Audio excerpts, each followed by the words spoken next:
এই সাইডে মোটরটাও দেখা যাচ্ছে এই জায়গাটায়। তো এটা অনেক পুরনো হয়ে গেছে, এটাকে খুলে ফেললাম। তো দেখতে পাচ্ছেন, আর এই সাইড থেকে খুলতে হয়, নাট আছে এই সাইডে দুটো।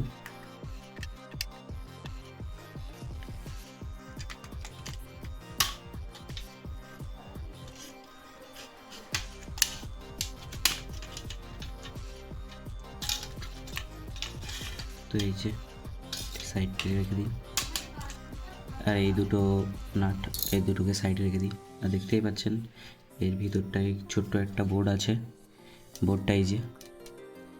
আর এই বোর্ডটার কাজ হলো এই যে আউটপুট বার হয় এই সাইড থেকে দুটো ফ্যানের মোটরের তার, আর এই দুটো হচ্ছে কিনা ব্যাটারির তার, এখান থেকে চলে এসছে। আর এটা একটা অন অফ সুইচ, এটা একটা চার্জার পোর্ট, এই টোটালটাই ওই ফ্যানের। তো আপনাদের একটা কথা বলে রাখি, যদি কারোর এই রকম বোর্ডের প্রবলেম চলে আসে, তো আমি সেই জন্য একটা ছোটো বোর্ডও নিয়ে এসেছি। দেখতে পাচ্ছেন এই বোর্ডটা, এই বোর্ডটারও সেম ব্যাটারির জন্য। দেখুন এই সাইডে ব্যাটারির জন্য প্লাস মাইনাস দুটো আছে, আর এর যে আউটপুট লেখা আছে, আউটপুটের প্লাস এটা, আউটপুটের মাইনাস পয়েন্ট এটা, মানে এই দুটো থেকে মোটরের তার জুড়ে দিলে হবে, আর এই দুটোতে ব্যাটারির তার। আর সুইচের অপশান নেই যেহেতু, এখান থেকে কেটে দেখতে পাচ্ছেন এই জায়গাটা, এই পজিটিভ তারের থেকে কেটে সুইচের একটা লাইন করে দিতে হবে।